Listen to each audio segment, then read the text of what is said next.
નમસ્કાર, હું બુદ્ધ સિંહ તમને આ વિડીયો દ્વારા માતૃછાયા માનવ સેવા ટ્રસ્ટ વિશે માહિતી આપવા માટે આવી છું। આ સંસ્થા વૃદ્ધો તેમજ અનાથ બાળકોને આશરો આપે છે। જો તમારી નજરમાં કોઈ અનાથ બાળક હોય તો તમે પણ આ સંસ્થાનો જરૂર સંપર્ક કરજો।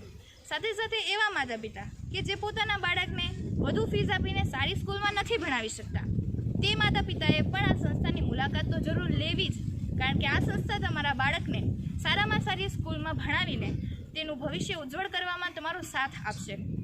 તમારું બાળક સારી હોસ્ટેલમાં ભણશે અને તેની તમામ જવાબદારી ટ્રસ્ટ લેશે। આથી તારીખ 1/6/2024ના રોજ ફોર્મ ભરવાની શરૂઆત થઈ જશે। આ અંગે તમામે નોંધ લેવી જોઈએ। સાથે સાથે આ સંસ્થાની વધુ માહિતી મેળવવા માટે આપ સૌ જેતપુરના જેતલસરના જલસાગર પંપની બાજુમાં જઈને મુલાકાત જરૂર લેજો અને આપેલ કોન્ટેક્ટ પર તમે સંપર્ક કરીને આ સંસ્થા વિશે વધારે માહિતી જરૂર મેળવી લેજો। જય શ્રી કૃષ્ણ।